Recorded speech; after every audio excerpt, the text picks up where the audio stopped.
It's back. Now recognize the chairman of the full committee, Mr. Jordan, for 5 minutes. Thank you, Mr. Chairman. Mr. Crane, what percentage of publicly traded equity shares are held by institutional investors and pension funds?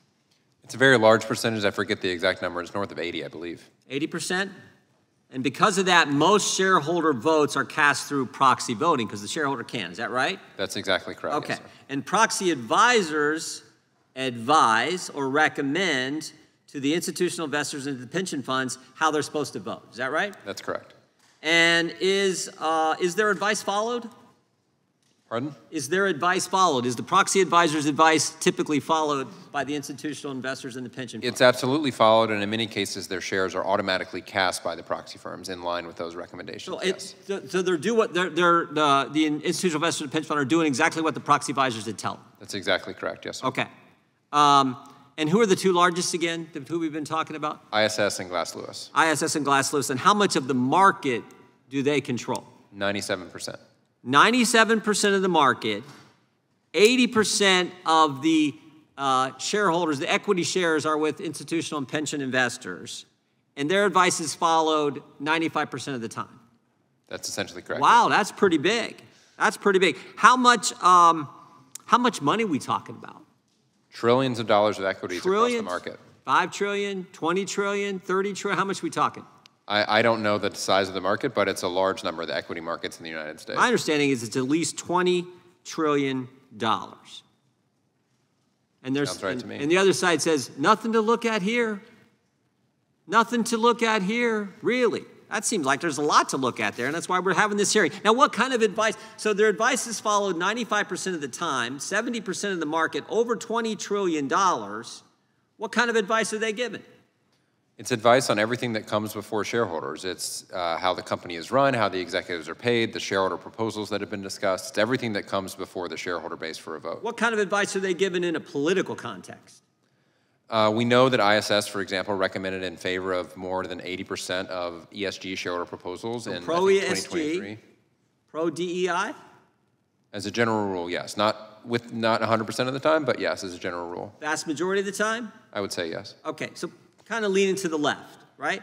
I think that's probably a fair characterization. Their advice is followed 95% of the time. They have 90% of the market. 70% are they're given advice to, and it's always, almost always, left wing. I think that's a fair characterization, yes. Is that how you see it, Mr. Egan? I have no reason for disagreeing with that. What about you, Mr. Griffin? I think that while it varies by year, and we've seen sort of swings with somewhat mirroring the political election cycle. Is that an accurate picture? Is that an accurate overall, framework? Overall. Okay. Now, but that's not the end of it, is it?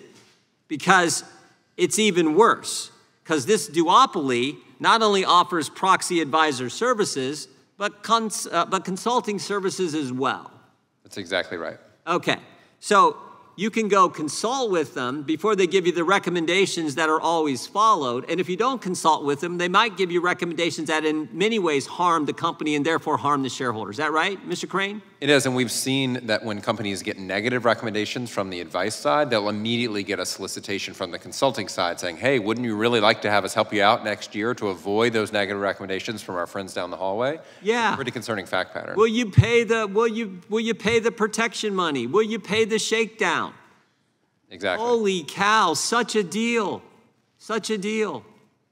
And Ms. Minow was part of it all when she worked at ISS, is that right? The question wasn't for you, it's for Mr. Crane. I understand that, but he doesn't know the answer, and I do. Well, no, I wasn't asking you a question. It is wrong. I did not allow you might be able to do the consulting services and the I did recommendations. not allow ISS to do consulting when I was Does ISS do president. consulting now?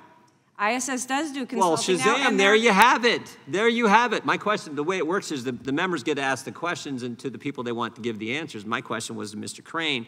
I appreciate you jumping in, Ms. Minow, and telling us that ISS does now offer consulting services in addition to the proxy advisor thing, which is the problem. Which is, well, not the full problem, but certainly part of the problem. Is that right, Mr. Crane? I would agree with that, yes, sir. And then you can even go maybe one step further and say on the platform, no competition's allowed, which I sort of get Ms. Minow's argument on the Amazon issue, I sort of get, but it's almost like they got this thing rigged from start to finish and it's two companies. And the other side says, Nothing to look at here. Well, I think that's kind of ridiculous, and I appreciate the chairman and his work on this important issue. With that, I yield back. Chairman yields back.